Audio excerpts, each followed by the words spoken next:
Sờ đòn ở đây có nghĩa là người ta sẽ sử dụng bằng những cái động tác vào cứng rắn. Nhưng mà để anh vào được cứng rắn thì anh phải có thể lực. Vẫn còn một cặp đấu nữa chưa ra sân tại FIFA Club World Cup. Câu lạc bộ Al Ain có cuộc đối đầu với đội bóng. Kita kata tengok Indonesia macam ni, kita nak buat macam Indonesia boleh? Boleh kah? Kita terima. Cuma kita tak faham sebab dia punya level of man management adalah tahap dunia. Dia mengenai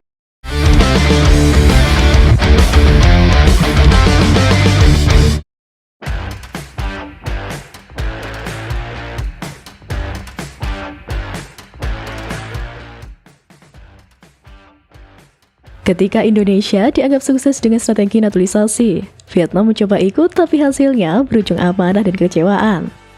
Meski berupaya keras menyaingi strategi skuad Garuda, media Vietnam justru dibuat gerah oleh pernyataan pedas yang menyebut bahwa mereka tak akan pernah bisa menandingi kekuatan timnas Indonesia, meski menumpuk pemain naturalisasi sekalipun.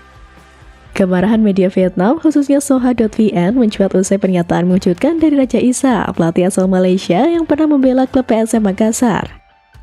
Dalam wawancara yang dikutip Soha, Raja Isa menilai bahwa proyek naturalisasi Vietnam dan Malaysia masih jauh dari level Indonesia.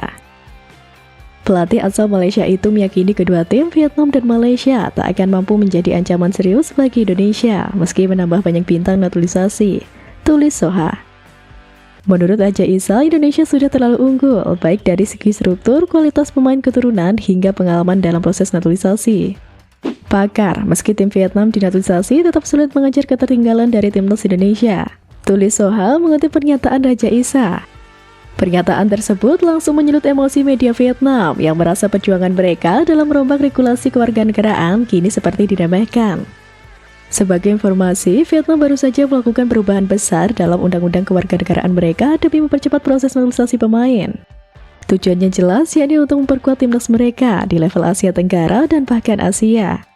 Langkah ini dipandang sebagai respon atas keberhasilan Indonesia yang telah lebih dulu menjalankan strategi serupa dengan sangat agresif.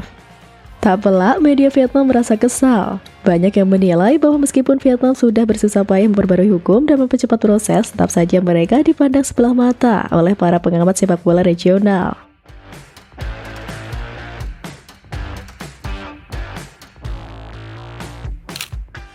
Dan ternyata bukan cuma soal kemauan, tapi juga kemampuan. Vietnam akhirnya menyerah mengejar langkah naturalisasi ala Indonesia. Sebuah kesenjangan sosial diperlihatkan mantan wakil presiden AFF asal Vietnam, Doan Phu Lam, perihal program naturalisasi. Vietnam baru saja mengesahkan undang-undang naturalisasi, di mana lewat aturan tersebut, diaspora yang berada di luar negeri semakin mudah mendapatkan kewarganegaraan Vietnam. Perubahan undang-undang tersebut menyasar para pemain keturunan di luar negeri agar bisa dinaturalisasi, sehingga mereka bisa memperkuat tim nasional sesegera mungkin. Meski begitu, Vietnam diyakini tidak akan mengikuti jejak Indonesia dan Malaysia dalam menerapkan program naturalisasi. Hal ini disampaikan mantan wakil presiden AFF tersebut yang menilai bahwa sulit bagi Vietnam untuk bisa mengejar naturalisasi seperti kedua negara rivalnya tersebut. Sebelumnya, Doan Phu Lam menyebut kunci utama naturalisasi kedua negara rival Vietnam ini adalah uang dan koneksi. Sulit bagi sepak bola Vietnam untuk melakukan hal yang sama saat ini. Pertama, kami kekurangan tim mencari bakat. Kedua, kami tidak punya banyak uang, kata Doan Phu Lam.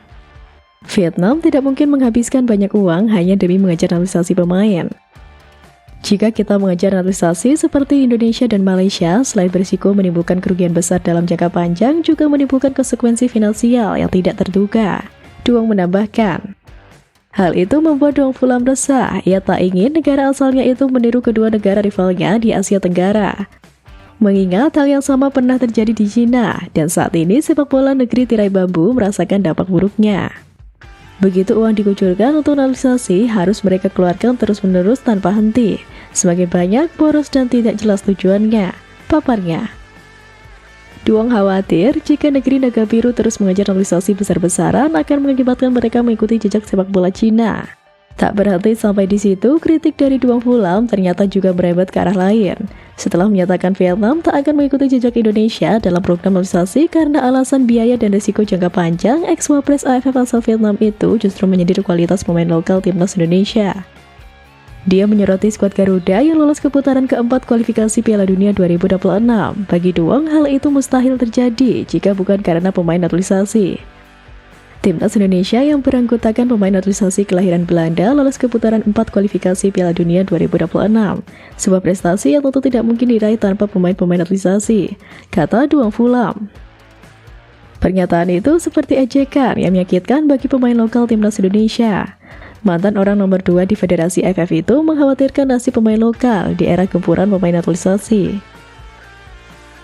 Tapi kenyataannya, omongan Duang Fulam tersebut tidak sesuai dengan realitanya di Indonesia. Jika melihat sampai saat ini, naturalisasi pemain Timnas Indonesia dilakukan sesuai dengan kebutuhan yang diperlukan. Selain itu, Timnas Indonesia juga tidak mengesampingkan peran para pemain lokal yang berkualitas mumpuni.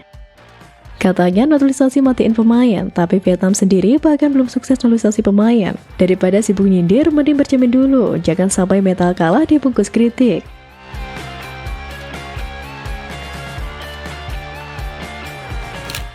Tapi Indonesia tampaknya tak gentar dengan segala kritik dari sang rival. Terbaru PSSI bahkan memprioritaskan naturalisasi pemain muda berdarah Belanda Mauro Zylstra untuk memperkuat tim U23. Pemain 20 tahun ini diproyeksikan tampil di Piala AFF U23 2025 pada September nanti. Jika performanya meyakinkan, tidak menutup kemungkinan langsung promosi ke Timnas Indonesia.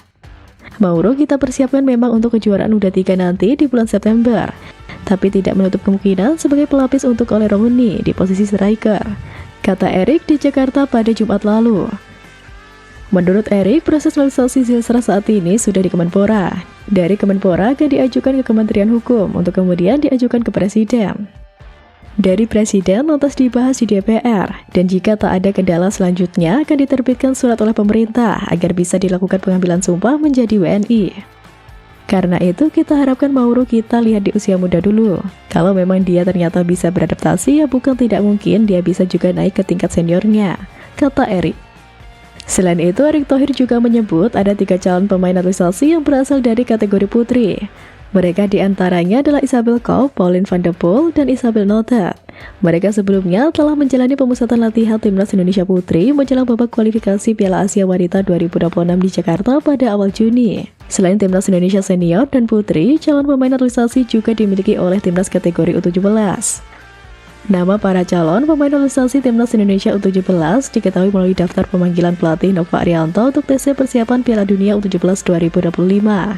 Nova telah memanggil total 34 pemain untuk menjalani TC. Dalam daftar pemanggilan Nova Arianto tersebut, 9 calon pemain naturalisasi terbaru, yaitu Feike Muller, Lionel De Troy, Eiser Jacob, Floris de Pachter, Nohan Pohan-S, Jona Gazeling, Azadin Ayub, Deston Hoop, dan Nicholas. Vietnam menyindir kualitas pemain lokal Indonesia terkait naturalisasi. Namun PSSI justru menunjukkan komitmen kuat dengan menaturalisasi 13 pemain keturunan sebagai bagian dari strategi pengembangan tim.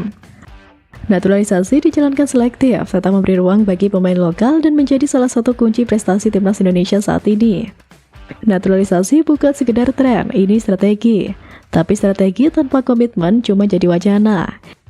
Indonesia sudah ambil langkah, Vietnam memilih mundur. Pada akhirnya, sepak bola bukan soal siapa yang tiru siapa, tapi siapa yang paling siap buktikan hasilnya.